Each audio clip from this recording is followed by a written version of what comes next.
प्रकार के फल रखे हैं। कैसे कैसे फल होते हैं? कुछ अच्छे और कुछ खराब। तब आप दुकानदार वाले से पूछते, भैया ये कैसे दिए? वो आपको कहते हैं ये 200 रुपए किलो है। और ये कैसे दिए? वो कहते हैं ये 300 रुपए किलो है। तो आप क्या कहते हो कि 2 किलो में 200 वालों में ही तोल दो। क्यों? क्योंकि आपको ज्यादा लेने हैं, मंदिर के लिए चाहिए।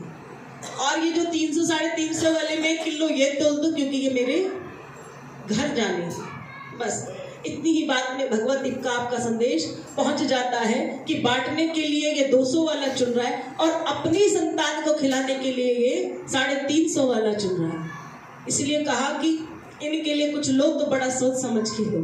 अगर आप केले भी लेते हो ना तो उसको 10 बार पलट कर देख लो, कहीं आपसे वो दागी ना आ जाए, कहीं वो दबा हुआ ना आ जाए। अब आप सोचोगे कि ये मेरे बस में थोड़ी नहीं है। जब आप खुद खाते हैं तब आप एक एक चीज को गौर से देखकर खाते हैं। केला भी अगर मैं आपको दबा दूं तो प्रसाद वाला होगा, आप उसे खाएंगे नहीं, आपका भाव खराब हो जाता है। तब आप कैसे सोच सकते हैं कि महामाई का भाव सिर्फ इतना ही है कि तुम गला सड़ा भी उसके आगे रख दोगे और चढ़ जाएगा और तुम बड़े महान बन जाते हो उस दिन कि आज हमने तो ये चीज चढ़ाई, वो चीज चढ़ाई। तो कल्याण नहीं होता। हम किसी भी सत्संग में जाए, कहीं भी जाए, जहाँ कथा उनकी भागवत उनकी चर्चा चल रही हो, वहां पर आकर गुमसुम बैठ जाओ, क्योंकि भगवान आपको हर तरफ से देख रहा है। कह दो। और ये 9 दिनों की कथा है।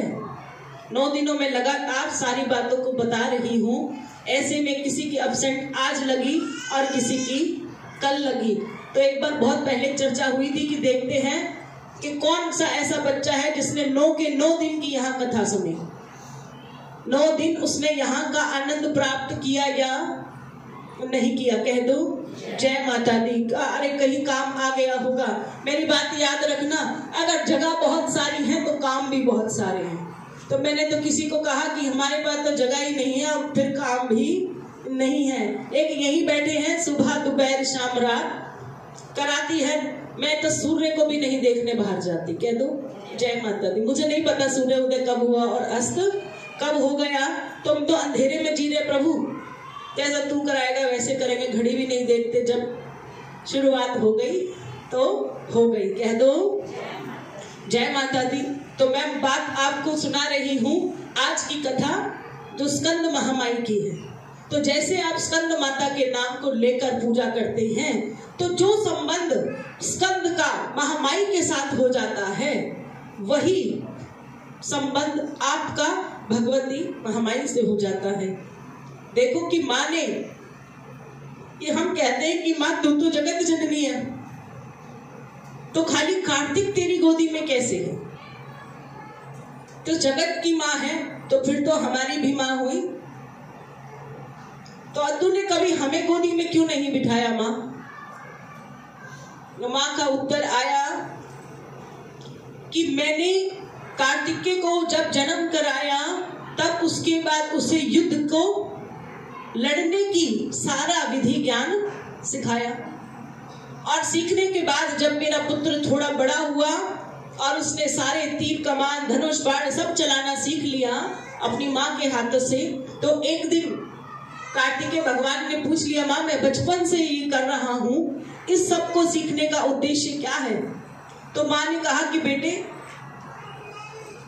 अब जब समय आएगा तो तुझे तारकासुर का वध करना है। तो अभी उनकी उम्र ज्यादा नहीं है, 13, 14, 15 साल की जब उम्र बीतने लगी तो अब सब कहने लगे कि इतना छोटा सा बच्चा तारकासुर का वध कैसे कर सकता है।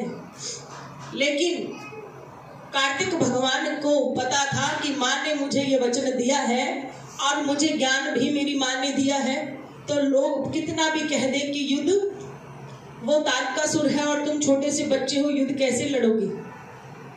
तो माँ क्या कह रही है कि इसको वचन मैंने दिया है कि तुझे ये युद्ध लड़ना है।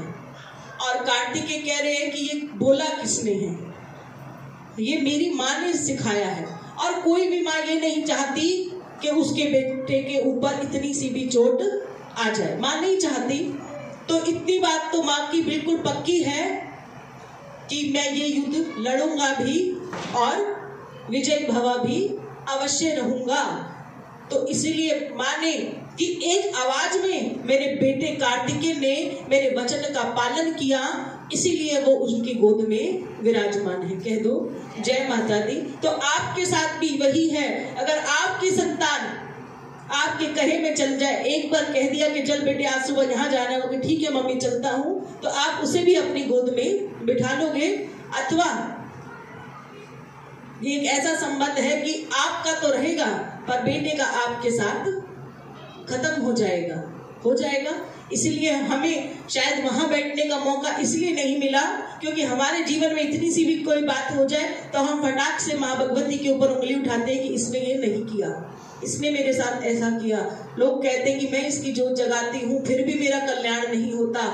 ये लोग इसलिए बोलते हैं क्योंकि लोगों को आप कहते हैं कि मैं परेशान हूँ, मैं ये हूँ, पता नहीं क्या क्या, तो वो सीधा आपकी अधिष्ठात्री देवी के ऊपर उंगली उठवाते हैं और आप सुनकर आ जाते हैं। कह दो जय माता दी। इसीलिए माँ का प्रश्न का उत्तर है कि माँ सकंद को वहां पर बिठा सकती है, कार्तिकेय को बिठा सकती है, आपको भी बिठा सकती थी, किंतु आप तो क्या, क्यों, कैसे, किस लिए में बंद कर रह गए।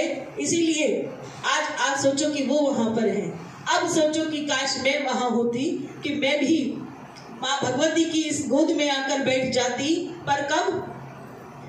जब मैं उनकी बताए हुए नियमों पर चल सकती। अगर उन्होंने कहा कि जाओ ऊपर जाओ और ऐसे ऐसे कर दे और तुम कहो अरे मेरे से तो नहीं होगा माँ, अगर ऐसा है तो माँ भी एक ही नजर में आप माँ की नजरों से इतनी नीचे चले जाते हो कि उठने के लिए आपको फिर एक जन्म की आवश्यकता पड़ती है।